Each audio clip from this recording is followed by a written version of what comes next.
Galaxy This Morning Live, co-sponsor Goodwill Finance Limited, financing for success since 1995.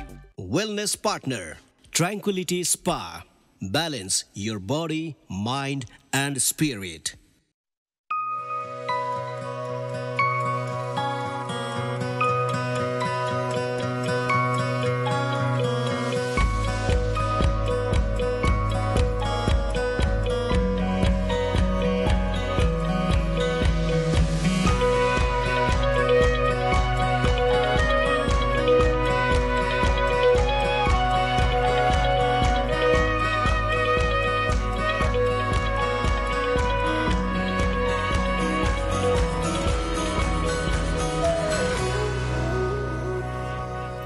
चतुर्को शनिबार यसै पनि सुखद यसै पनि रमाइलो त्यसलाई अझ बढी सुखद र रमाइलो बनाउनको लागि हामी दुईजना समीर र म तपाईहरु समक्ष आइसकेका छौं दिस मर्निङ लाइभमा। समीर वेलकम।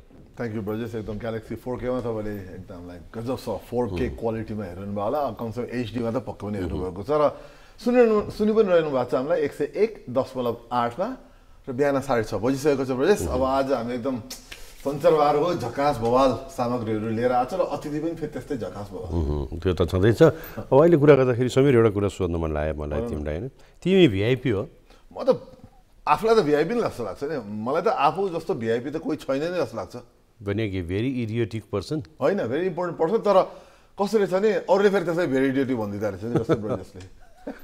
अब यो भिआइपी भन्ने कुरा गर्दाखेरि नि यो भिआइपीलाई सुविधा, भिआइपीको यो तानाबाना, भिआइपीको त्यो चाहिँ चोचला भन्छ नि, चोचला त्यो हाम्रो देशमा 2000 मानिसहरूले चाहिँ त्यो भिआइपी सुविधा पाउँदा रहेछन् है। मन्त्री, प्रधानमन्त्री, सचिव, संवैधानिक निकायका प्रमुख, यहाँ ऊ अगडम बगडम टम डिक ह्यारी रामे च्यामे च्यामे सबै गर्दाखेरि होइन। अब त्यो भनेको नि एउटा राष्ट्रको लागि चाहिँ एउटा ठुलो त्यो भार पनि भइरहेको छ उहाँलाई दिनुपर्ने विशेष किसिमका सुविधाहरूले। अनि उहाँहरूको आवागमन हिँड्दाखेरि यता गर्दाखेरि यात्रा गर्दाखेरि त्यो सुरक्षा परिचालन मान्छेले पाउने दुःखको त हिसाबै नगरौँ होइन। पनि यो यतिका धेरै भिआइपी ओके एउटा सर्टेन ठाउँमा हुनुहुन्छ, तपाईँहरूको पदको गरिमा हुन्छ होइन। अहिले भर्खर एउटा समीर इन्डिगोको डोमेस्टिकको एउटा भिडियो भाइरल भएको थियो कि इन्डियामा।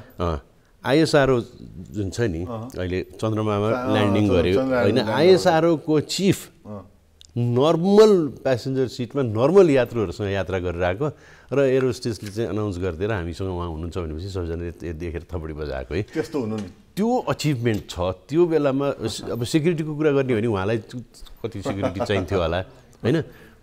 त्यो लेभलको मान्छे नर्मल उसमा हिँड्न सक्छ भने हामीलाई चाहिँ किन यत्रो भिआइपी चाहिएको सुविधा चाहिएको? यसो रहेछ, मैले कहिले यसो याद गर्छु कि जो मान्छेको कुनै उपलब्धि हुँदैन नि, सिरियस है हामी सुरुमा जोक गऱ्यौँ, तर यथार्थमा भन्छ जो मान्छेको उपलब्धि धेरै हुँदैन, जसले चाहिँ केही खासै गर्न सकेको छैन, उसले चाहिँ सानसानो कुरामा आफूलाई ठुलो भन्न ठान्छ कि। हाम्रो भिआइपी कल्चरमा त्यही हो। यस्ता व्यक्तिहरू छन्, यस्ता नेतृत्वहरू छन् जसले खासै कि देशको लागि केही पनि गरेको छैन, भ्रष्टाचार बाहेक खासै के गरेको छ, तर उहाँले आफूलाई ठुलो मान्छे भन्नुहुन्छ। रित्तो भाँडो बढी बच्छ भने रित्तो भाँडो तिमीले भने एकदम रित्तो भाँडो धेरै बच्छ भनेको ठ्याक्कै हाम्रो देश त्यही हो। तिमीले भन्यो भारतमा चन्द्रमामा ल्यान्ड गराउन लगाउने व्यक्ति साधारण हिसाबले हेर्छ। बेलायतको प्रधानमन्त्री अस्ति नै साइकल चढेर लोखुर ओहोरदोहोर गरेर फिनल्यान्डको प्राइम मिनिस्टर साइकल चढेर कार्यालय जान्छन्। काम हो के, कामबाट चिनाउनु अरे के। आफूलाई मै हुँ भनेर पुलिसलाई अगाडि सारेर एकदम साइरन बजाउँदै तपाईँ ठुलो मान्छे हुनु कि हामी त हाँस्छौँ कि तपाईँको उपलब्धि के सोध्छौँ कि। उपलब्धि तपाईँको के भन्दा शून्य, तर तपाईँको एकदम साँठ एकदम देखाउनु पऱ्यो सान्छ नि यहाँ माथि कसैले पत्याउँदैन। यो 2000 मान्छेको चाहिँ 2000 मान्छेको भिआइपी सुविधाका लागि भनेर राष्ट्रले जति बोझ खप्नु परिरहेको छ, जनताले जति दुःख पाउनु परिरहेको छ, यो सब चिजको चाहिँ हामी विरोध गर्छौँ। र प्रेसिडेन्ट एउटा अर्को कुरा मलाई सोध्नु मलाई हुन्छ यसमा दोहोरो बस हुनसक्छ होला, त्यसको लागि रेडी छु। तर म हिजो साथीहरूसँग एउटा भेटघाटमा म फर्किरहेको थिएँ भेटघाटबाट होइन, हामी साधारण मापोसी बिनाको भेटघाट। तर रिङ रोडमा हाम्रो काठमाडौँको रिङ रोडमा ट्राफिक प्रहरी त्यस बेला पनि करिब 9 साढे 9 बजी पनि पुरा स्पिड गन लिएर स्पिड रेडर लिएर बसिरहनु भएको थियो, धेरैजना समातिरहनु भएको थियो। अब त्यो एकदम राम्रो हो, मलाई समस्या छैन, त्यो त राम्रो कुरो। तर स्पिड लिमिट त्यत्रो 8 लेन 10 लेन बनाएकोमा 50 को स्पिड लिमिट छ। संसारको कुन देश छ जाने यो त हाइवे हो नि बस्तीभित्र छैन बस्ती बाहिर छ त्यत्रो हाइवे 8 लेन बनाएर 50 को स्पिड लिमिट कुन चाहिँ देशमा छ त्यसो किन बनाएको यदि 50 मा राख्नु भने त सानो 2 लेनको बनाइदिए हुन्थ्यो भन्नुको मतलब यो कुरामा चाहिँ म पनि तिमीसँग सहमत हुँ त्यो बनाएको अनुसार संरचना अनुसार कुरा मिलेन कमसे त्यो बाटो त कमसे 70 सम्म दिनुपर्ने ल केही नै 60 त दिनुपर्ने फेरि 50 बाट 1-2 किलोमिटर प्रति घण्टा एक्स्ट्रा भयो भने पनि समातिहाल्दा चाहिँ जरिवाना नि क्लास लिन जानु पर्ने यो त अति भएन र भने हरेक कुराको लागि क्लास अलि बढी भयो मैले होइन अब नियम कानुन चाहिँ अलिकति कडी-कडाउ त गर्नुपर्ने नै छ हामी किनभने सवारी नियमहरू एकदमै धेरै पालना नगरिकन चलाउने पेलेर चलाउने हेपेर चलाउने भएको हुनाले जरिवाना गर्नुपर्छ म त भन्छु जरिवानाको रकम अझ बढाउनुपर्छ होइन त्यो भएपछि मान्छेले डरले पनि त्यसपछि नियममा हिँड्न थाल्छ अब त्यो त गर्नु पर्यो नि एकचोटि बानी लगाउनुपर्छ जतिसुकै विरोध होस् जेसुकै होस् म त के भन्छु भनेदेखि सवारी नियम कुनै पनि सवारी नियम उल्लङ्घन गर्दाखेरि मिनिमम फाइन 10,000 10,000 रुपियाँ त्यो भनेपछि के भने तपाईँको खल्तीबाट जबरजस्ती आएर लिने पैसा होइन त्यो तपाईँले गल्ती गर्नु भएन भनेदेखि त्यो तपाईँले तिर्नु पर्दैन गल्ती नगर्नुहोस् सिम्पल छ तर त्यो रिङ रोडको कुरा गर्दाखेरि चाहिँ समीर म पनि मान्छु कि 8 लेनको रिङ रोड छ 2टा सर्भिस लेन पनि छ भन्दाखेरि टोटल 10 लेन छ र त्यहाँ चाहिँ बाटो खाली भएको बेलामा पनि 50 भन्दा बढी चलाउन नपर्ने 50 चाहिँ असाध्यै नै कम भयो 50 चाहिँ एकदमै कम भयो कोही दौडन हिँड्न ठाउँ छैन जहाँ पनि जाम यो त खुला बाटो हो नि बनाएको अवधारणा के त रिङ रोड हो रिङ रोडको अवधारणा भनेको एउटा राम्रो रफ्तारमा एउटा ठाउँबाट अर्को ठाउँमा आफ्नो गन्तव्य पुग्योस् भन्ने हो नि त 50 भनेको एकदमै कम हो कि त्यो स्पिडमा ब्रेकिङ स्पिड पनि एकदमै राम्रो होला तर 60 मा त्यति फरक पर्दैन र हो तपाईँ साँच्चै नै कडी-कडा गर्नुहुन्छ ब्रजेश भने जस्तै 60 भन्दा 1 माथि गयो भने पैसा बढाउँ होइन बरु मोटरसाइकलको लागि 2 पाङ्ग्रेको लागि अर्को अझ कडाई नियम गरौँ बरु 2 पाङ्ग्रेमा चाहिँ दुर्घटनाको सम्भावना बढी हुनाले मोटरसाइकललाई बरु 50 मा राखौँ 4 पाङ्ग्रेलाई बरु 60 सम्म दिनुहोस् अब टिप्परहरूलाई 40 भन्दा माथि जान नदिने गरिदिनुहोस् सार्वजनिक सवारी साधनलाई 40 भन्दा बढी नगर्ने गरिदिनुहोस् यसरी गर्नुहोस् न सबैलाई एउटै रूपमा हेर्न हुँदैन कि वैज्ञानिक भएन र सबैभन्दा ठुलो कुरो भनेको चाहिँ लेन डिसिप्लिन कसरी पालना गराउने भन्नेतिर तपाईँहरूको ध्यान केन्द्रित हुनुपर्छ त्यसको लागि जतिसुकै कडाभन्दा कडा नियम बनाउनुहोस् तर सवारी चलाउने मानिसहरूलाई पनि म निवेदन के गर्छु भनेदेखि लेन डिसिप्लिन चाहिँ मेन्टेन गर्नुहोस् तपाईँलाई यो लेनबाट गइरहनु भएको छ तपाईँ एकछिन यता छिर्नुहुन्छ नागबेली चलाउनुहुन्छ कतिजना मान्छे त समीर त्यो जुन त्यो बिचको त्यो चिन्ह हुन्छ नि त्यो पाङ्ग्राको बिचमा राखेर चलाउँछ न यता न उता होइन अनि मौका हेर्दै गऱ्यो यता गरेर त्यसरी चाहिँ चलाउन नदिनुहोस् लेन डिसिप्लिन मात्रै सबैजनाले मेन्टेन गर्ने हो भने विशेष गरेर मोटरसाइकल स्कुटर होइन अनि यो सार्वजनिक सवारी साधनहरू त्यो गऱ्यो भने काठमाडौँको आधाभन्दा बढी ट्राफिक समस्या समाधान हुन्छ त्यो कुरामा चाहिँ तपाईँहरूको ध्यान किन नगएको लास्ट यो टपिक छोड्नु अगाडि लास्टली यो हर्न स्कुटी र मोटरसाइकल अझ स्कुटी बढी जहाँ पनि ट्याँ गरेर छ अहिले नो हर्न भनेको त सबैजना नमान्ने त स्कुटी नै भन्छु मैले मेरो त अनुभव साइकलमा बसेको अनुभव जहिले पनि जहाँ पनि हर्न बजायो भनेको स्कुटी हुत्ताएर ल्यायो एकदम उहीँ हुत्ताएर ल्यायो ट्याँ गऱ्यो त्यो रोक्नु जरुरी छ यसमा पनि एकदम कडी-कडा होस् किन त्यो जस्तो अनोइङ र त्यो जस्तो दुर्घटना निम्ति हुन्छ जसले मान्छे तर्साउने काम गर्छ त्यसले गर्दाखेरि त्यहाँ पनि ट्राफिक प्रहरीको ध्यान जाओस् र त्यसो भन्दै अब आजको एउटा दिनको कुरा गरिहाल्नु एउटा रमाइलो दिनहरू मनाइने गर्दछ विश्वमा आज वर्ल्ड कोकोनट डे भनेर मनाइँदो रहेछ नरिवलको विभिन्न किसिमका अब गुणहरू छन् नरिवलबाट धेरै चिजहरू निस्किन्छ नरिवलबाट तेल निस्किन्छ नरिवलबाट अब त्यो फाइबर निस्किन्छ यो सबै चिजलाई सम्मान गर्दै आज विश्व नरिवल दिवस मनाइँदो रहेछ यो ट्रपिकल वेदरमा सबभन्दा बढी फल्ने चिज भनिन्छ यसको लागि ह्युमिडिटी चाहिन्छ र वर्षभरि 27 को एभरेज टेम्परेचर भएको ठाउँमा नरिवल बढी फल्छ भनेर त्यही भएर काठमाडौँमा हामीले नरिवल देख्दैनौँ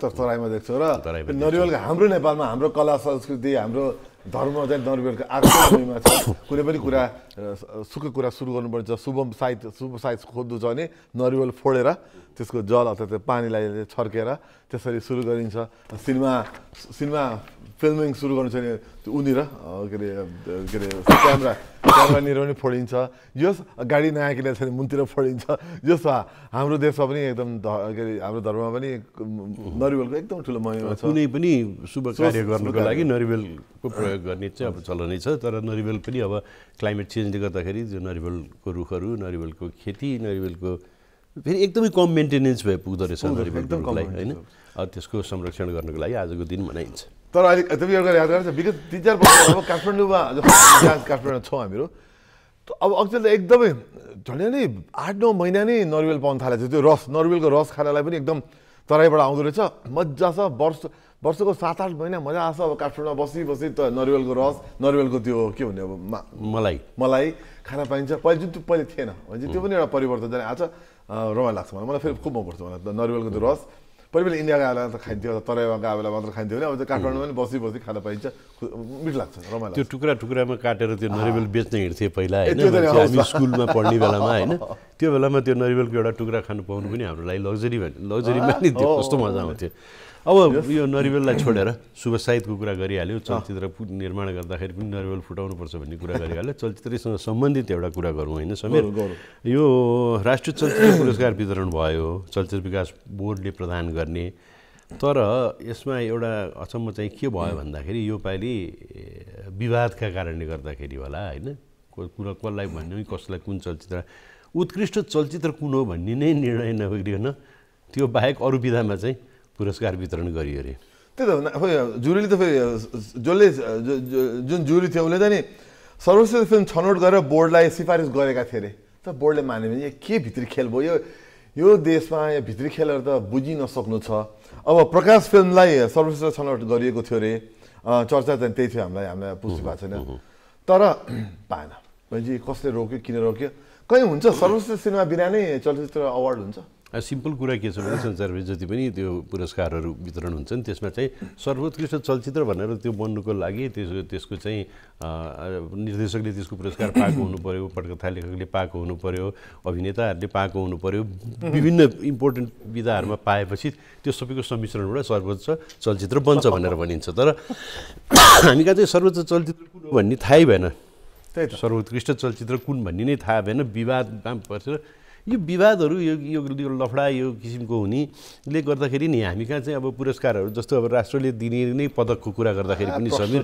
सबै आफ्ना मान्छे भरोटे आसेपासेहरूलाई कति मान्छेले त यो पुरस्कार लिन्न भन्नुपर्ने अवस्था आएको छ होइन साँच्चै नै ब्रजेश मेरो व्यक्तिगत अनुभव पनि के छ भने त्यो लिने भन्ने कुरा आयो भने सुरुमै नाइ भन्नुपर्ने अवस्था छ अहिले किन त्यो लिनु भनेको त्यसमा ट्याग लाग्छ कि पार्टी दलगत ट्याग लाग्छ कि चाहिँ कोही भन्छन् कोही नाता त्यसले गर्दा मजा अहिले पुरस्कार हुन्छ एकदमै डर लाग्दो छ अहिले पुरस्कार पाउँदा नै बरु नपाउनु ठिकै पुरस्कारको नाम आयो भने त ओहो नै छिची दूर गर्नुपर्ने अवस्था छ त्यो ओभरअल कुनै पनि विधामा आफ्नो क्षेत्रमा मान्छेले गरेको कामको सम्मानको लागि हुने पुरस्कारहरू हो तर हामी चाहिँ पुरस्कारको साखहरू यसरी घट्दै गयो हाम्रो यो चलचित्रको मात्र कुरा नगरौँ न साहित्यिक पुरस्कारहरू सौन्दर्य प्रतियोगिता टिभी रियालिटी सो लगायतका यस्ता चिजहरूले चाहिँ यसरी चाहिँ साख गिराइसकेका छन् कि तिमीले भनिहाल्यो नि मान्छेले नपाउँदाखेरि चाहिँ बरु मान्छे खुसी मनाउने बेला भएको छ अब चलचित्र विकास बोर्डले के हेरेर छ अब हामी सोचौँ उहाँहरूले आफै बुझ्नु होला आफ्नो त्यो त उहाँको लागि नराम्रो नि चलचित्र विकास बोर्ड छ र उसले यदि त्यस्तै अवार्ड दिन सक्दैन भने त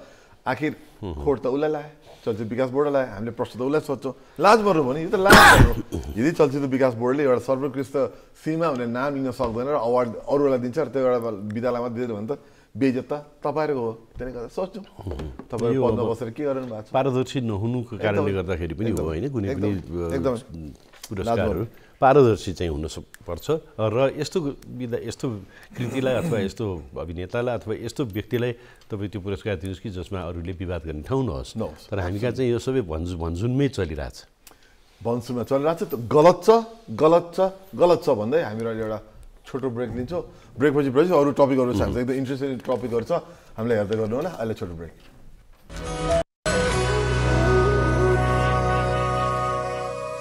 Goodwill Finance, financing for success since 1995. Goodwill mein cha vishwas janta ko, Goodwill mein ho sathi safalta ko. Goodwill Finance, financing for success since 1995. Galaxy This Morning Live co-sponsor Goodwill Finance Limited. Financing for success since 1995. Wellness partner Tranquility Spa. Balance your body, mind and spirit.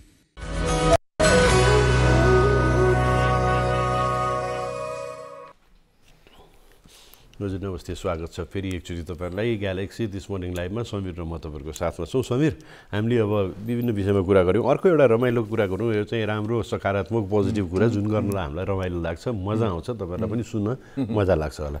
महानगरले काठमाडौँको आकाशे पुलहरू जुन छ त्यसमा चाहिँ अब lift जडान गर्ने भएको छ। त्यो एकदम राम्रो हो, किनभने यसले के गर्छ भने अरूभन्दा नि व्हिलचेयर यात्री, व्हिलचेयरमा जो बस्नु भएको छ, जसलाई अप्ठ्यारो छ हिँड्न उडडुल गर्न, र वृद्ध र सायद एकदम साना बालबालिका र उसको आमा भनौँ न लाई चाहिँ नि त्यो चढ्न गाह्रो हुन्छ। विशेष गरी घुँडाको समस्या भएको वृद्धलाई समस्या हुनसक्छ। त्यो सोच गरेर गरेको एकदम राम्रो सोच हो। त्यो चाहिँ एकदम सराहनीय छ। हामी त्यसलाई धन्यवाद पनि दिन चाहन्छु। त्यो पहल राम्रो हो, तर त्यसमा अझ थप राम्रो कुराहरू त गर्न सकिन्छ, तर सुरुवात चाहिँ एकदमै राम्रो भन्छु। अब हामीले त बाहिर जाँदाखेरि चाहिँ देख्थ्यौँ त्यो होइन, अनि यो हाम्रो देशमा पनि यस्तो कहिले हुन्छ होला भन्ने लाग्थ्यो। त्यो सुरुवात भयो, काठमाडौँ महानगरले यो सुरु गरेको, त्यसको सकारात्मक कामको लागि महानगरलाई धेरै धेरै बधाई भन्छौँ हामी। र अहिले चाहिँ तिम्रो 20देखि 30जनासम्म चढ्न सक्ने लिफ्टमा एकचोटिमा भनेर अलिक ठुलै खालकै लिफ्ट गर्न लागि रहेछ। अब यो यसको डिपिआर निर्माण र बाँकी सम्भवतः अध्ययन चाहिँ भइरहेको छ। 5 करोडको बजेट यसको लागि, अनुमानित बजेटमा 4 करोड लिफ्टको लागि अनि 1 करोड चाहिँ अरू पूर्वाधारको लागि भनेर छुट्याइएको छ। यो कुरा छिटोभन्दा छिटो सकियोस् र जडान होस्, यसमा त हामी एकदमै खुसी छौँ। त्यही अब अलिक नियमन गर्नु जरुरी छ। कहिले मान्छे रमाइलोको लागि हाउ गर्नको लागि चढिदिन सक्छ। अब कहिले कहिले त्यस्तै अब गलत मान्छेहरू लिफ्टमा सँगसँगै चढेर अब अन्य मान्छेहरूलाई दुःख दिने काम पनि हुनसक्छ। यस्ता कुरामा ध्यान जाओस्। र बत्ती गयो भने यो त बिजुलीबाट चल्छ, बत्ती ब्याकअप त त्यहाँ राख्नु परिहाल्छ। त्यही हो, जडान भएपछि पनि आवश्यक छैन भनेदेखि चाहिँ त्यसको प्रयोग नगरिदिनु होला होइन।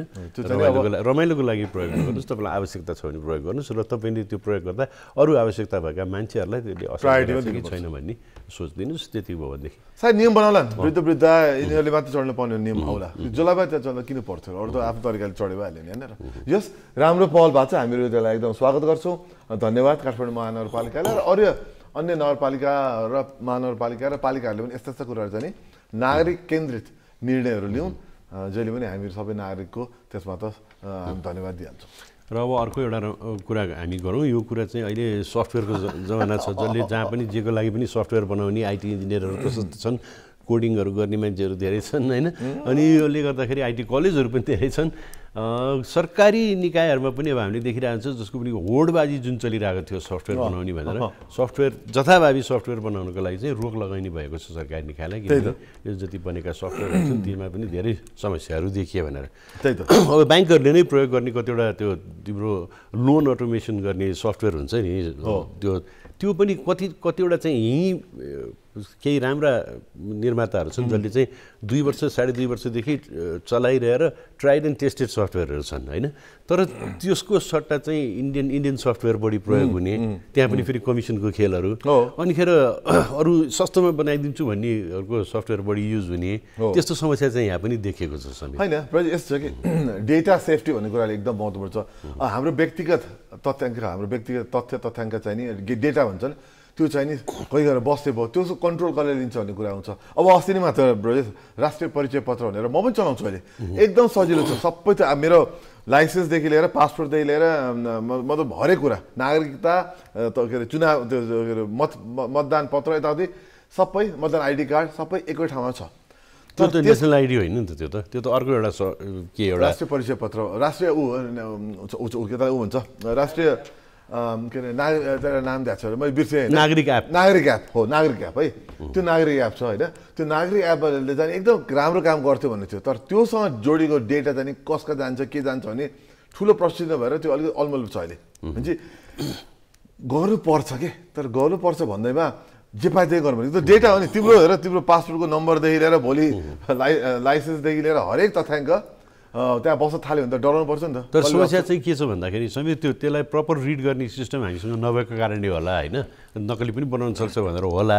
त्यो तिमीले डिजिटल कपी देखाएर कति ठाउँमा मान्दैन, किन बनाउने कि प्रहरीले मान्नुहुन्न तपाईँ ब्लू बुकको डिजिटल अथवा लाइसेन्सको डिजिटल कपी तपाईँ देखाउनु भने उहाँहरूले मान्नुहुन्न उहाँलाई त्यही हेर्नुपर्छ किन गरे त्यसले किन बनाउनु खोजेको अहिले त्यो त्यो नागरिक एप भनेको नेपाल सरकारले नै सुरु गरे हो है अब अहिले राष्ट्रिय परिचय पत्रको व्यवस्थामा पनि यो सफ्टवेयरमा अलिक गडबड छ भनेर त्यहाँ त्यसको जसले बनाइरहेछ आइडिएमआईले चाहिँ नि त्यो आनाकानी गरिरहेको छ सोर्स कोडै दिएन रे ठेकेदारले अब कस्तो आनन्द त्यो सोर्स कोड नदिँदाखेरि उसले चाहिँ त्यो कहाँ लगिरहेछ के गरिरहेछ कसरी प्रयोग गरिरहेछ भन्ने कुरो हामीलाई थाहा छैन होइन त्यसकारण यो सरकारले व्यक्तिगत सूचनाको चाहिँ मान्छेको समीरले भने जस्तै व्यक्तिगत डेटाको हाम्रो सूचनाको सुरक्षाको चाहिँ प्रत्याभूति हामीलाई दिन सक्नु गोपनीयताको पनि दिनुपर्छ र मुख्य कुरा हाम्रो डेटा हो कि हाम्रो व्यक्तिगत डेटा चाहिँ अरूले एकदम गलत प्रयोग गर्न सक्छ दुरुपयोग गर्न सक्छ देखिएको हुन्छ र त्यसमा चाहिँ एकदमै सजग हुनु जरुरी छ तर नागरिकलाई सहज बनाउन जानुपर्छ जे भए पनि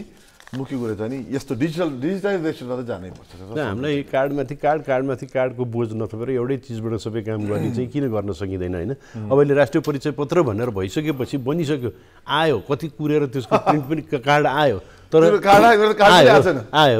आयो गएर लिएर पनि आएँ तर के भने कति ठाउँमा नागरिकतै चाहिन्छ त्यो देखाएर हुँदैन भने त्यसमा नागरिक इन्फर्मेसन आइसकेको छ नि होइन यो मैले बुझिन सक्छु डिजिटाइजेसनमा गएको छौँ तर गरेपछि सो वाट किन के कारण नागरिकताको नम्बरदेखि लिएर पासपोर्टको नम्बरदेखि लिएर प्यानको नम्बरदेखि लिएर सबै चिज दर्ता गरेर भरेर नेसनल आइडी लिएको छु अनि फेरि मैले चाहिने ठाउँमा प्यान कार्डै देखाउनुपर्छ अर्को ठाउँमा नागरिकता नै देखाउनुपर्छ अर्को ठाउँमा होइन यो एकदमै के भन्ने अव्यवस्थित छ हामी अन्यलमा छौँ हाम्रो राज्यका निकायहरू अन्यलमा छन् कसैलाई दायाँ हातलाई देब्रे हातले के गरेर थाहा छैन कि उहाँहरूलाई कुर्सी टिकाउने र सत्ताको खेल बाहेक अरू केही चिजमा फुर्सदै छैन नि कसरी हुन्छ आफूलाई चोख्यौँ कहाँ फस्न लाग्यो कहाँबाट उम्कौँ कसको सेटिङ गरौँ कसलाई कहाँ अड्काउँ कता के गरौँ कहाँबाट तानौँ कसलाई फसाउँ कसरी यतिमै मात्र बितिरहेको छ यो सबै चिजहरू र यो समय पनि बर्बाद गरिरहनु भएको छ कर हामीले तिरेको कर पनि बर्बाद गरिरहनु भएको छ उहाँहरूले ध्वस्त बनाएर हाम्रो समय पनि बर्बाद गरेर हाम्रो यति धेरै महत्त्वपूर्ण कुरा गर्नुपर्ने यस्तो कुरा गरेर हामीले समय केही छैन बजेस अब आज हाम्रो प्रेसिडेन्ट देवकोटा त रेडी हुनुहुन्छ ग्यालेक्सी 4K न्युज ल्याएर तर आज हाम्रो अतिथिले एकदम रमाइलो अतिथि हुन्छ नि प्रेसिडेन्ट देवकोटा आज रेडी हुनुहुन्छ तर तिमीले आज गेस्ट कसलाई ल्याएको छौ आज हामीसँग गेस्ट एकजना विशेष मान्छे हुनुहुन्छ नेपाली राष्ट्रिय फुटबल टोलीको प्रमुख प्रशिक्षक भएर आउनु भएको छ उहाँ इटालियन हुनुहुन्छ र उहाँको बारेमा एउटा सानो झलक हामी फोटो तपाईँहरूलाई देखाउँछौँ र बाँकी कुरा त हामी त्यसपछि गर्ने छौँ विन्सेन्जो अल्बर्टो अन्नेसी होला होइन प्रोनाउन्स गर्छ विन्सेन्जो अल्बर्टो अन्नेसी होइन त अन्नेसी ल ठिक छ उहाँलाई लिएर आउँछु अब प्रेसिडेन्टसँग तपाईँ ग्यालेक्सी 4K न्युज हेर्नु होला हामी चाहिँ जान्छौँ तर अब अतिथिलाई लिएर एकदम रमाइलो फुटबलको बारेमा कुरा गर्न आउँछौँ तपाईँले छुटाउनै हुँदैन भन्नु नपरिहाल्ला हेर्दै गर्नु होला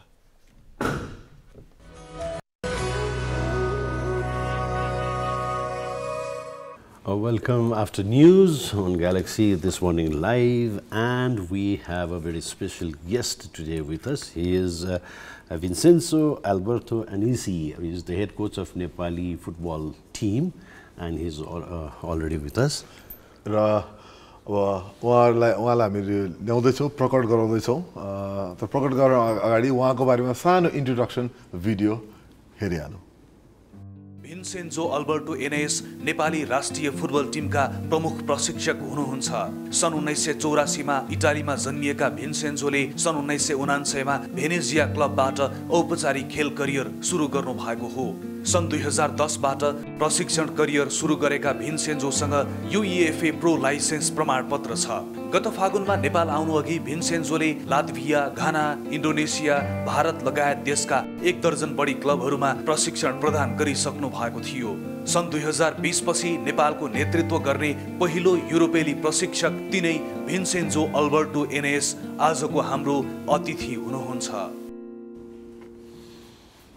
हजुर, यो भिडियो तपाईँले हेरिहाल्नुभयो भएको बारेमा थाहा भइहाल्यो होला। उहाँलाई स्वागत गरौँ। Welcome to the show. Thank you so much for inviting myself in this wonderful program this morning, and I hope to be at a high level for answer each question you have done. No worries, Vincenzo. We will get you started. Let's start with today you came very early to our show. Our show is very early. Are you an early morning riser, or today was an exception? Yeah, no. I get up each morning in general about 6 o'clock. Okay. So my routine is very simple: breakfast in the morning and try to make the plans of training. So my team in general, they will train early morning around 9 o'clock. So okay. Including today? Including today. So after show, I will run away and we'll go there to train them in our national stadium. I just remember something about Italian football. Elizabeth Gilbert has written something about Italian football in her highly acclaimed book called Eat, Pray and Love, where she says in Italy, when a child is born, first they assign him a football club, him or her a football club. And later on, you can change your name, you can change your surname, you can change your religion, you can change your nationality, but you can never change your football club. Is that true? Totally true, totally true. Which club you are born with? Well, I love a lot Milan Football Club. Okay. But of course, later on, with the age, about 25, 26, I sympathize and I love it also Inter Milan. Both of club, they come from Milan, both of club, they have amazing player. Most of all, I idealize some player, the way that I was playing. Some really amazing player like legend Maldini, Paolo Maldini, defender, and some skillful player like Ronaldo, phenomenal, the Brazilian one that was playing Inter. So that's why I love most of all. But in general, I born and love Milan Football Club. You know, when you talk about footballers, we were in Nepal. There's a lot of Italian fans, especially when we were growing up. When you're like, for example, when I was a teenager, Schilacci, you know. Toto Schilacci. Oh, he was, for us, he was a legend, you know, the way he swerved and dribbled. Yeah. Very famous in the World Cup. Yeah, it's one of South Italy player in Sicilia, come from Sicilia. And for us, give an international view of football. They make us proud in many locations, in many games. But there is a lot of legend, like also Roberto Baggio. So many Baggio. I mean, Francesco Totti, Alex Del Piero. It's all kind of amazing legend that they go around the world, not only in Italy, and make our country proud about football. And as you say before, no, many times it's about the team. You born, you continue with the team, but many times also about the name. We give the name of the football player legend. Example in Napoli, when come Diego Armando Maradona, and when they win the first Napoli Scudetto champion, every people they born, the name was Diego. So there is a lot of Diego in Napoli. In this age, it is so. And it's very interesting to see how much football influence in Italy.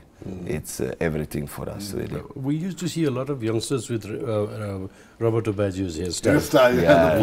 In Nepal also. So let us go back to what brings you to Nepal. Why did you take this challenge, and how are you feeling? It's been almost 6 months. Yeah. So. Well, in Nepal, I'm feeling so well. First of all, because the people, they are very educated and very sweet with me.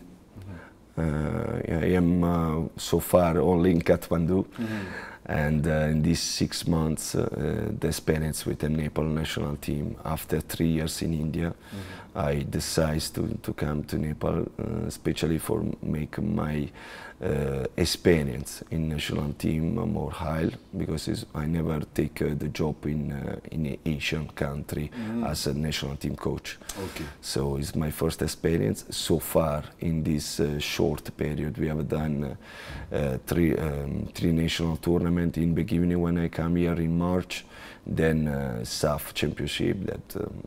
And one friendly game in Philippines. So far we have done so well, and we try to develop in the players and to put a new player, a new face in our national team.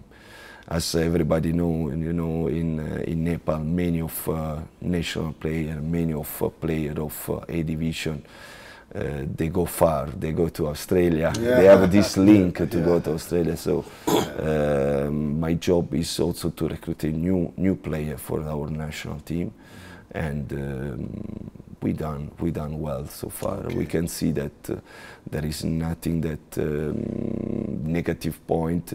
Maybe some better result. In SAF Championship, we face Kuwait, we face also India and Pakistan.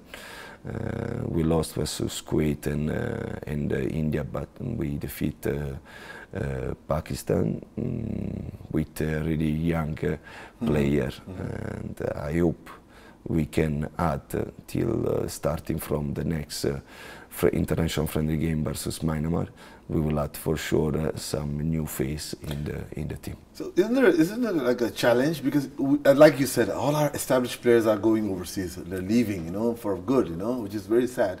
Now, when you bring a new team, especially when the continuous international games going on and the tournaments coming, isn't there a huge challenge to actually build a team? For sure, it is a challenge because. In international game, you need experienced player. You don't need all the time new player. So when you put even one player more, even as a substitution or as a starting 11, it's always a challenge. And but till now, so far in Nepal we have really a lot of talent. I can see that. I'm so happy for the way that the player, even they don't have enough experience, but they keep themselves fit and psychology are also ready for the international game. So far, I noted this. I was surprised because really many players, they have a short experience, but we have done so far well. Football nowadays is not only about the skill and how you play in the field, but also to adapt to the strategy and calculation and the plan, certain plans, plan A, plan B, plan C, when to run, where to be on the right position, on the right time, and all mental calculation is also required along physical skills nowadays. So how do you feel that our team, our players adapt to that? No, I can say that the Nepal players, they are very smart enough and tactically disciplined. So when I say some Nepal player to play in this position, they will follow me 100%. And they will try to do the maximum that they can for improve my style of game. We can see that we can divide the play in tactically individual tactic and tactic of the team. And both player they done both kind of player they done so well in Nepal. You said your style of game. What is your style? Well, in these all years when I start my career, I try to push more player in an attacking phase because I want to achieve all the time the win. I believe that who score for first, and then we can score more goal, be more attractive, be in attacking phase is more attractive also for my marketing as a curriculum. Be one coach that try to defend and maybe play to counter-attack doesn't work at all. Maybe you can win one game, but later on maybe you will face some difficult, especially because right now you face international coach with the same license with many experience. So we need to be attractive. I believe that in Nepal, the way that we are also as a physicality, because in Nepal football there are not so much physical player, so I believe a lot that we can more achieve in attacking phase than no in defensive phase. That's why I want my player going more forward. Doesn't matter the style, you can play 4-3-3, 3-5-2, but important that we attack you with more people. But yeah, I mean that's I was going to come to that. We're not very physical, and our players are not exactly all 6'4" or 6'3". So when we come to play with the other, maybe a bigger team with bigger physical players, attacking is one thing. I'm sure that's what you're pushing for. But defensively, if you are not physical, how can Nepal balance that? Yeah, we suffer a bit in this. I will say the truth, and because at example in the last 6 games we take a 3 goal in set position. and this is make ourselves a bit no confidence when we have a free kick and corner kick. But we need to work on this. We have these menus. I believe in my player that can arrange a better strategy in the next 2 games.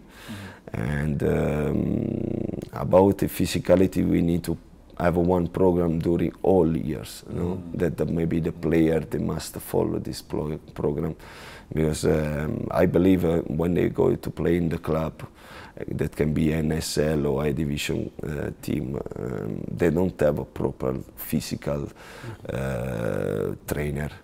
So I believe what they done with me, especially in the gym, or they done a good job also in physicality, in different way that they work in the club. I believe your contract is only for 1 year, Yeah. the initial contract. 6 months already gone.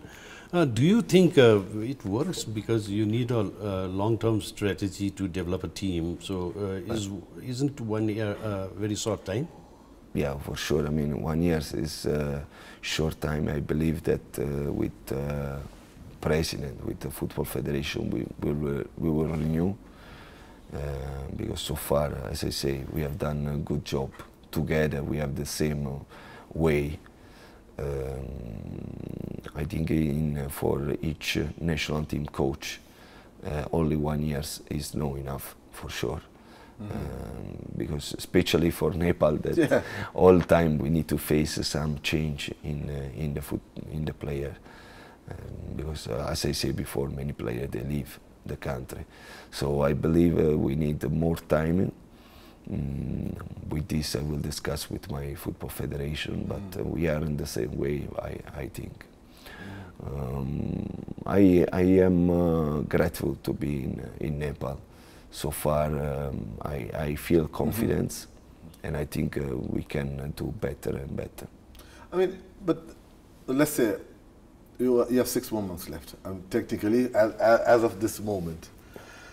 Do you think if you were to have more time, you could develop a strategy for Nepal to be better, stronger, more efficient? Because again, 1 year might be a bit too short, is what we all, our fans of Nepal football, feel. Would you be like, for example, I'll put you to, if there's an opportunity to, let's say, increase yours to like 2 years or 3 years, would it be something you would consider for Nepal as a coach? Sure. I would love to get this opportunity. Also to have one strategy and structure for the young generation, and not to start maybe only for the senior. Because maybe if you have a great power opportunity also to decide the young, by example, scheme system to play, the way to play with the young, also I can develop in the senior one in a better way. But till now it's 1 year. I'm focused all the time in the result that can be in the next game that will be versus Myanmar. And I do the maximum that I can for developing the football in Nepal. And let's see what can be happen when I will meet the president. The GS will be maybe a great chance for renew the contract. This is, we'll take a small break. हामी छोटो brake दिन्छौँ र नेपाली राष्ट्रिय cricket होइन football टोलीका प्रशिक्षक हामीहरू फेरि कुरा गर्छौँ अहिलेलाई छोटो brake.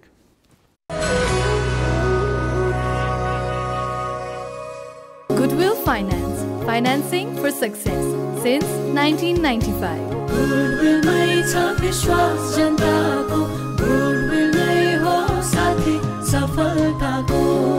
Goodwill Finance, financing for success since 1995. Galaxy This Morning Live co-sponsor Goodwill Finance Limited, financing for success since 1995. Wellness partner Tranquility Spa, balance your body, mind and spirit.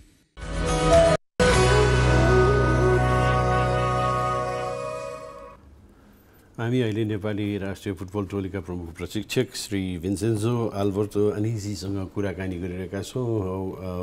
Welcome back after this break. And What do you think are the areas which needs immediate improvement in Nepali football right now? Not only the players, but the overall infrastructure and fast role and everything, policy. What are the areas we need to improve immediately? Well, so sure, put new many physical coach around the school and many new academy for football. Many players they start to play football in Nepal so late, and then they want to be professional. They must be professional. When you learn the stop at the age of 3, 5, 6, 7, it's different that you in Italy. The son of my sister, at the 5 years, they can stop very well with right foot and left foot. Here in Nepal, maybe in some academy at the age of 10, they cannot do it. So it's we need to start this process more early as we can, and plus we need to have a more international coach in Nepal. I think me is only one UEFA Pro coach is in Nepal football. When, example, I make one comparison with India, that I was the last 3 years. There are all UEFA Pro coach in A division, all UEFA Pro coach in ISL, plus almost all UEFA Pro coach also in national team. So they have amount of new information for many of players. Every player get a lot of information with this coach. Every team have international physical coach, match analysis coach, physiotherapy, proper physiotherapy. All this figure in Nepal miss it. So when we go to play maybe international game, they have only one reference point, that is me. So they don't used to speak about tactically with many of coach. They don't used to maybe doing some extra physical activity. This is can create a bit minus when you play international game. So I think we need more focus on academy, and in the school more activity for developing the football around all Nepal, not only in Kathmandu. How do you see we do have a Martyrs Memorial, the tournament, you know, the league.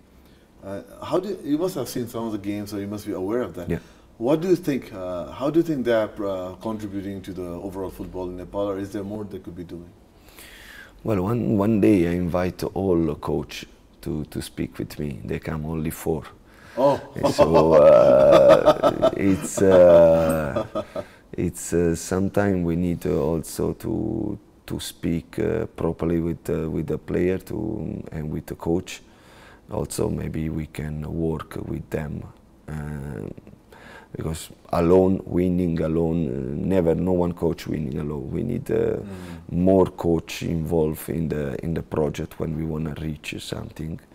And I believe that if we have more, as I say, we have more international figure in the football, we will develop in the football more fast and more easy for everybody. Recently, when Monty Desai came as a cricket coach, what he did was he introduced something called heavy dressing room, and that worked, and totally our game changed. So how is your dressing room? Oh, my dressing room is so well. I mean, we spend a lot of time together. Right now we are basically in Tamil. After dinner we walk together in Tamil. I mean, we love to spend the time all together. We love to even talk, joke each other. It's not only football. And this is, I mean, for me it's important as Italian. For me, my dressing room in Italy is we stay more than 1 hour before to each training ground, before each training, before each game. So it's so important this to be part of family. I mean, how confident are our players? I mean, like for example, I look at them play, they are confident enough, but then again, with constant change of coaches, I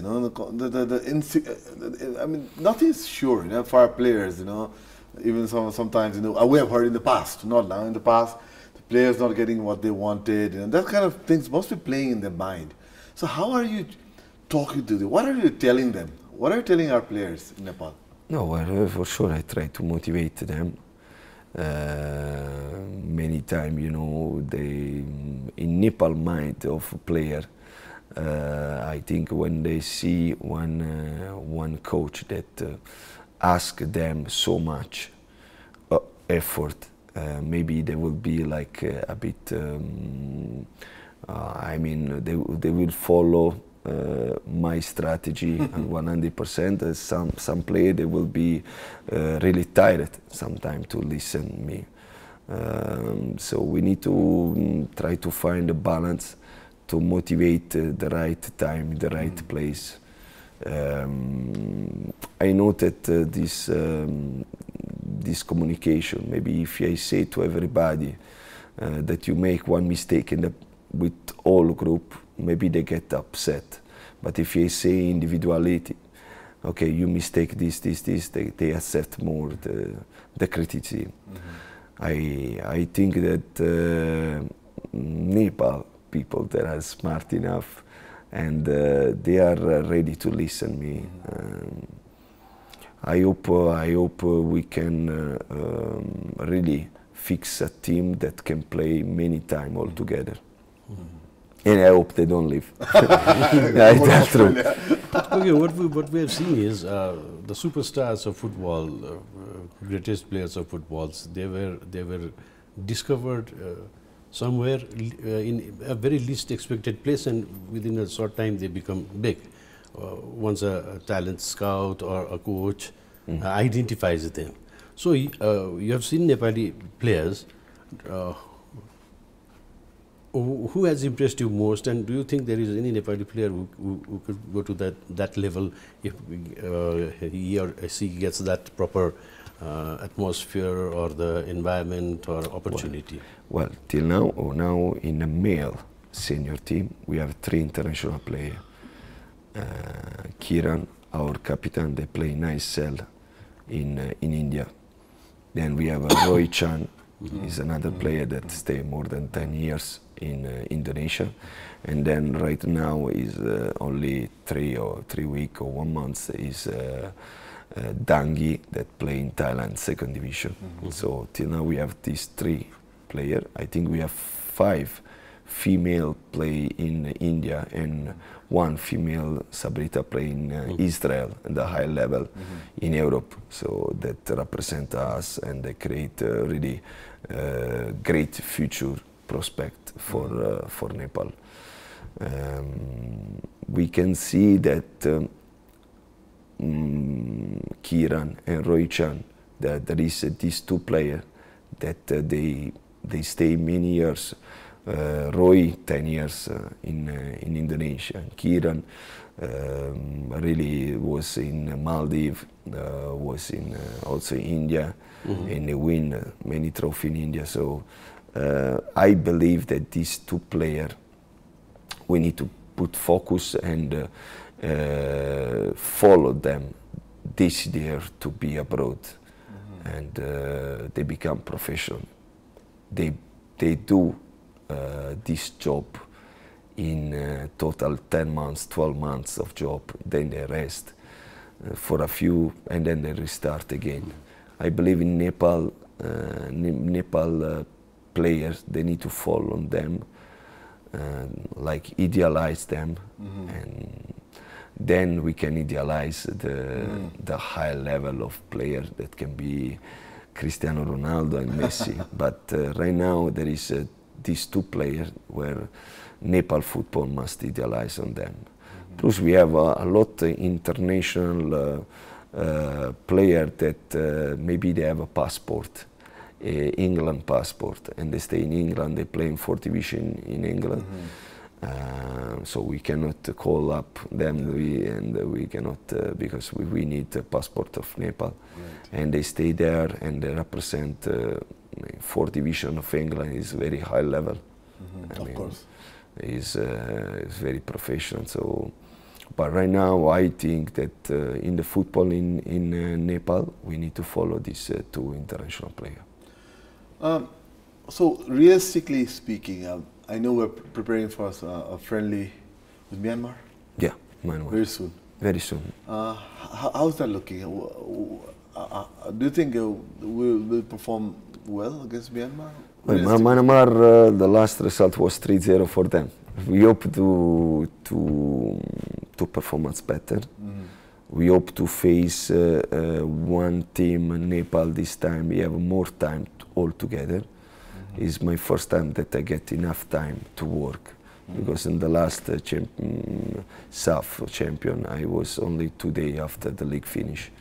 This time I have enough time. 1st of August, we start to stay together, to work together, and to believe that we can achieve the result in Myanmar. Important that we go up as personality, as developing our style, attacking phase. We need to go ahead and to play attractive football over there. Is Myanmar, ranked higher 160. 160. Okay, so that's still higher than us, or? Yeah, I mean we are 176. So yes. Is there any specific message you would like to give to Nepali football fans or supporters or passionate Nepali football fans? Sure. I will love that they are focused more on our player and knowing what they all the time. Because I watch also the media all the time, they make some criticize about EMFA, and I think they must focus more on our player, what they do. When I select a player, I would love that they get more support, that my player get more support and more respect. Because if I select a player, it's only because of them quality. And they must focus on this, about other kind of stuff that is outside football. Vincenzo, we have to go. It's been a pleasure having you on our show, and we look forward to your continued and active support to Nepali football and coaching, so that we reach bigger heights. Thank you so much. Thank you for choosing Nepal to choose train our players. Oh, nice. This is a little memento from us. It says, in Nepali it says, "Tapai aunubho, हामी danga paryo." That means you came and we're very happy. Thank you so much. This is for you to take with you. Thank you so much. This is from all of us. Thank you. Thank you. Yeah, we even consumed our injury time. I don't have a whistle to blow. Okay. The time is so. This is also from our sponsor to Thank take you. with you, Nice. just to have a good read. Nice. And thank you for coming to our show. Thank you. Thank you. यति भन्दै हाम्रो अतिथिलाई प्रजेश जान दियो क्यारे हैन? उहाँलाई सम्मान बिदा गरौँ र उहाँको काँधमा धेरै ठुलो जिम्मेवारीहरू छ। ट्रेनिङमा जानुपर्ने पनि बेला भइसक्यो होला। भइसक्यो। हामी एउटा सानो ब्रेक लिन्छौँ हैन त? हजुर, ब्रेक लिऊ।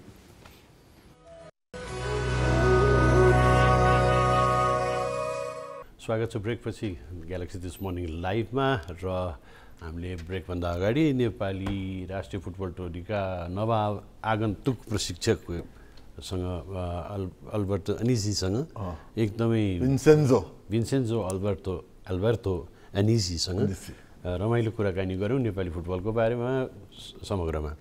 अब हामी कार्यक्रममा अगाडि बढौँ समीर। अगाडि बढ्ने कि पछाडि जाने प्रजेश? त्यही अब यहाँनिर चाहिँ जहिले पनि हाम्रो अग्रगामी पाइला चाहिँ पश्चगामी हुन जान्छ। पश्चगामी हुन जान्छ। यहाँ मात्रै हो हामी देख्दै अग्रगामी छौँ, यो ठाउँमा आएर चाहिँ हामीहरू अलिकति पश्चगामी हुन्छौँ, किनभने आजकै दिनमा इतिहासमा के भएका थिए भनेर कहिले राम्रो कुरा कहिले नराम्रो कुरा दुइटै कुरालाई सम्झिनुपर्छ हामीले। त्यो क्रममा आज के सम्झिने समीर? आज टुडे इन हिस्ट्रीमा एउटै आज हामीसँग टपिक चाहिँ अरू पनि टपिक होइन त, आज एकदम दुःख लाग्दो।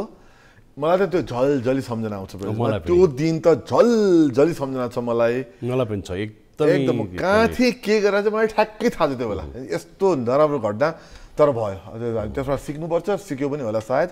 त्यो इराक हत्याकाण्ड, नेपालीहरूलाई इराकमा मारिएको, एकदम क्रूरताका साथ मारिएको दिन आज।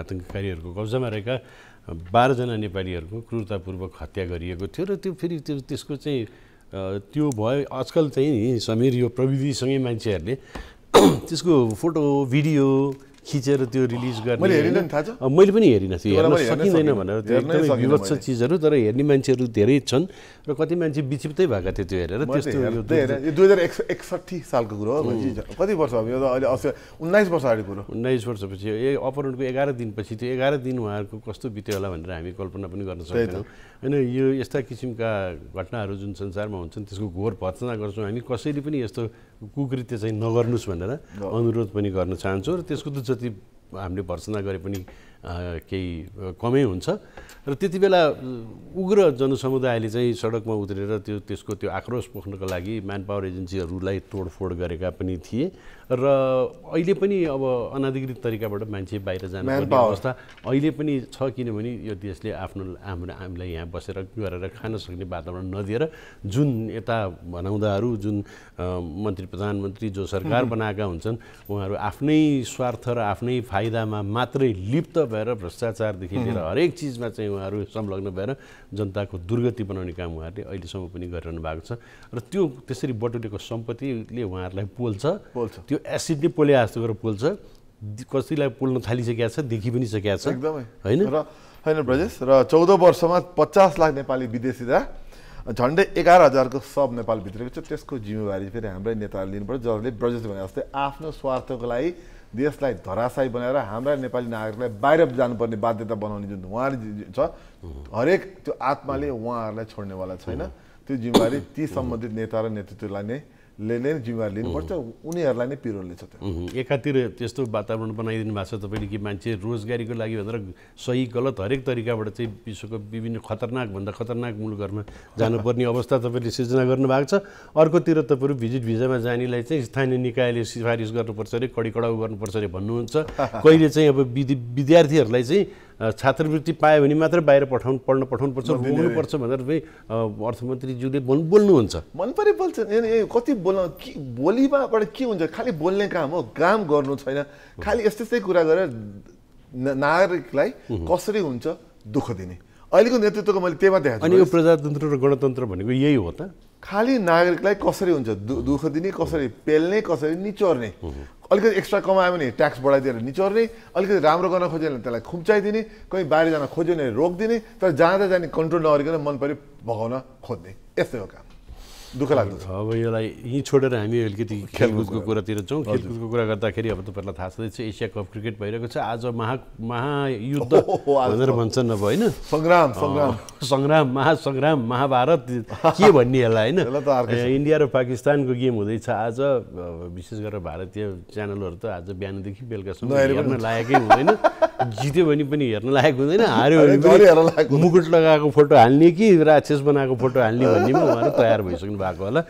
3:15 श्रीलङ्काको पालाकेले स्टेडियममा आज यो खेल हुँदैछ। पाकिस्तान र इन्डिया बिच एसिया कपको उनीहरू बिचको धेरै पछिको द्वन्द्व होला है, धेरै पछिको भेटघाट होला इन्डिया पाकिस्तान। अहिले त पछिल्लो समयमा एउटा दुईटा खेल त भएको छ तर त्यो लेभलको भएको छैन।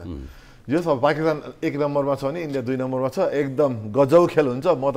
म त साइन अफ्रिदीको फ्यान हो बोलिङमा। त्यो हेर्नलाई मात्र होइन पहिलो अस्ति अलिकति बिचमै मैदान छोडेर गएको हुनाले let's hope Shaheen Afridi is fit, किनभने साइन अफ्रिदीको बोलिङ हेर्नै मन आउँछ। तर सायद यही खेलको लागि नै उसले निक्ल्यो होला कि हुनसक्छ, त्यो बचाएर राखेको हुनसक्छ। नेपालसँग उसले देखाइहाल्यो 2 विकेट लिइहाल्यो भन्ने। र नेपालले सेप्टेम्बर 4 मा इन्डियासँग खेल्दैछ। अस्तिको खेलबाट धेरै चिज सिकेको हुनसक्छ र आशा गरौँ हाम्रो प्रदर्शन गजब हुनेछ। हराइ नै दियो भने त झनै मजा आइहाल्यो। र प्रदर्शनै कुरा गर्नुपर्दा हाम्रो नेपाली महिला टोलीले गजब गरिरहेको छ।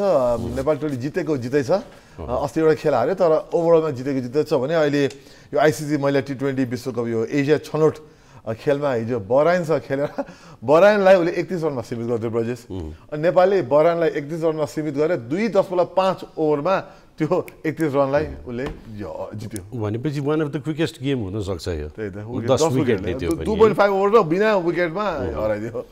आज खेल छैन। नेपालले आइतबार भुटानसँग खेल्छ। र अब इङ्ग्लिस प्रिमियर लिगको कुरा गर्दाखेरि हिजो चौथो साताको एउटा खेल भएको थियो, छुटपुट खेल। Luton Town versus West Ham. West ह्यामले लुटन टाउनलाई 2-1 को अन्तरले पराजित गर्यो।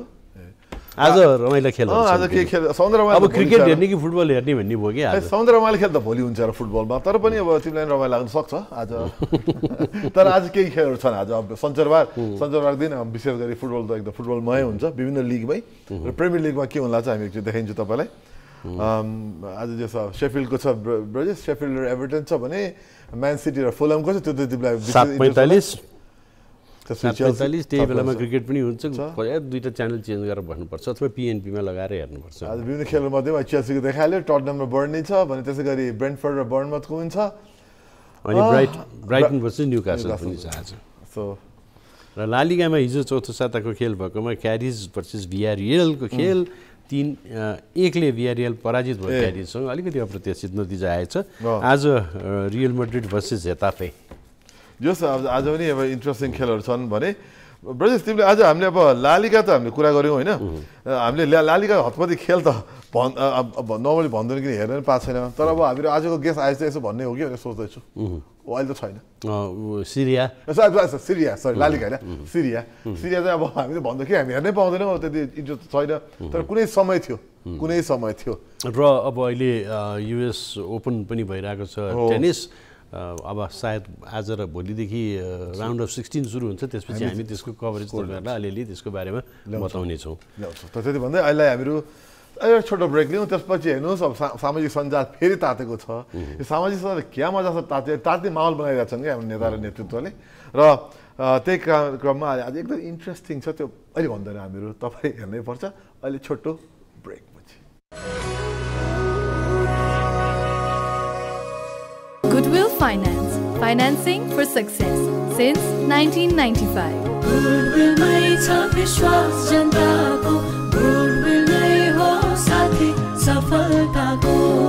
Goodwill Finance, financing for success since 1995.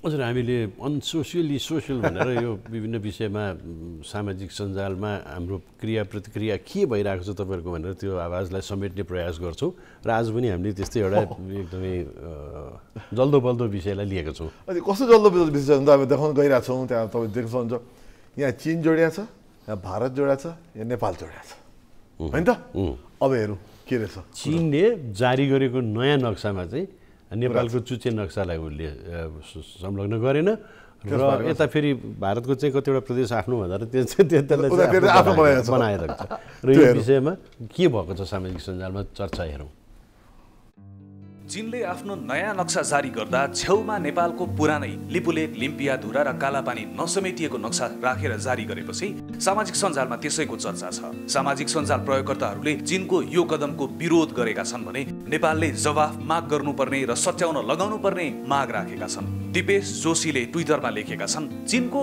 नयाँ नक्सामा नेपालको चुच्चे नक्सा गायब अब कोही राष्ट्रवादीहरू बोल्दैनन् चीनको विरोधमा उता रोशन शिवाकोटीले लेखेका छन् चीनद्वारा जारी गरिएको नक्सामा नेपालको बुच्चे नक्सा सार्वजनिक गरिएको छ नेपाल सरकारले चीन सरकारसँग यसको विरोध गरेर कमजोरी सच्याउन अनुरोध गरोस् यति गर्दा भारत रिसाउला गठबन्धन भत्किएला भन्ने त्रासमा नेपाल सरकार नरहोस् यस्तै रोशन खड्काले माग राखेका छन् चीनले जारी गरेको नक्सा गलत छ यसको सबैले विरोध गर्नुपर्छ प्रधानमन्त्रीको चीन भ्रमण अघि नै यसमा सरकारले कूटनीतिक नोट पठाउनु पर्छ यस्तै लक्ष्मण घिमिरे प्रश्न गर्छन् चीनको नयाँ नक्सामा नेपालको चुच्चे नक्सा गायब यो कुनै आश्चर्यको कुरा भएन चीन र भारतले लिम्पियाधुरा क्षेत्रबाट नै दुई देशबीच व्यापार र तीर्थयात्रीहरूलाई आवजावत गर्न सन्धि गरिसकेका छन् यसमा प्रधानमन्त्री प्रचण्डज्यूको विचार के छ यस्तै मातृका दाहालले टिप्पणी गरेका छन् दुवै छिमेकीका वक्र दृष्टि भारतले भूमि नै हडप्यो नक्सामा आफ्नो जमिन नेपालले राख्दा चीनले उसको नक्साको छिमेकमा चुच्चो छोडेर बुच्चो राखिदियो यस्तै गजेन्द्र बुढाथोकीले प्रतिक्रिया व्यक्त गरेका छन्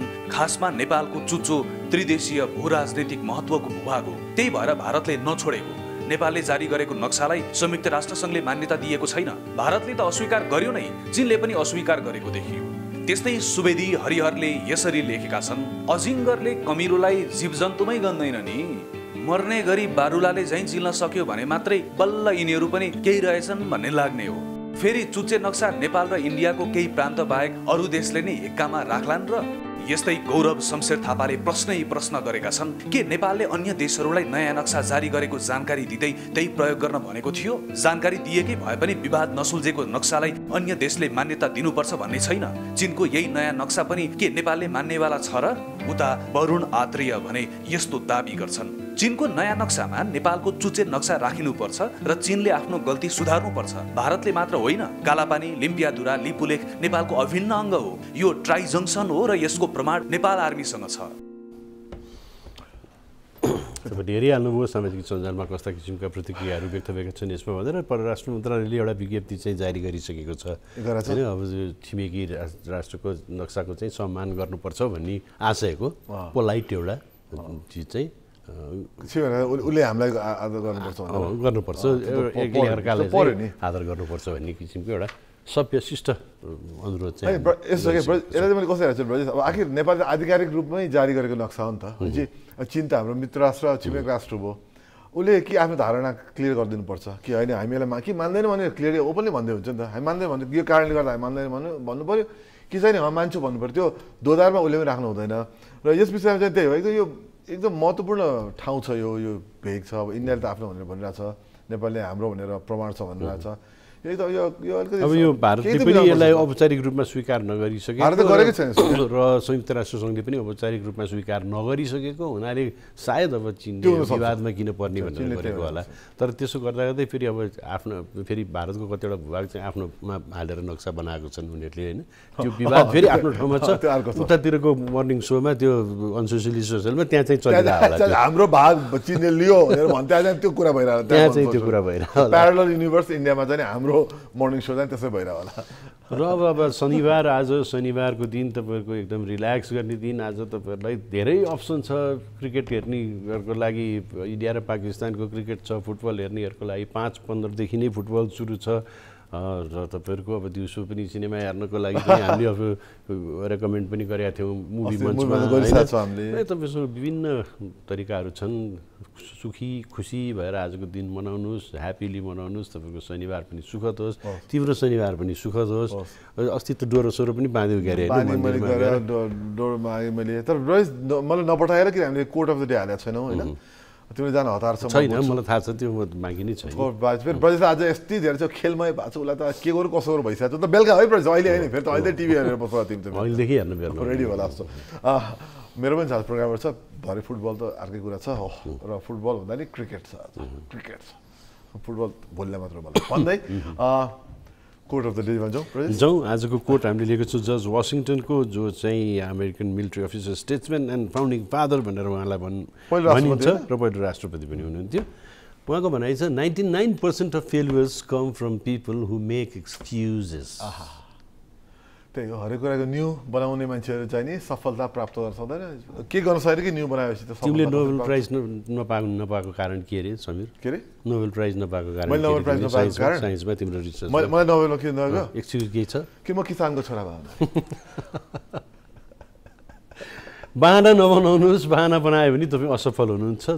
तपाईँको चुनौतीलाई पार गर्दै जानुहोस्, तपाईँले प्राप्त गर्न नसक्ने केही पनि छैन भन्दै र हामीलाई सोसियल मिडियामा हेर्न नभुल्नुहोस्। टिकटक, फेसबुक, इन्स्टाग्राम, ट्विटर हामी चाहिँ तत्कालै छौँ ग्यालेक्सी TML-मा। त्यो पनि भन्दै अब हामी जाउँ, हामी बिदा मागौँ। तपाईँको शनिबार सुखद रहोस्। नमस्ते, नमस्ते, गुड बाई, बाई।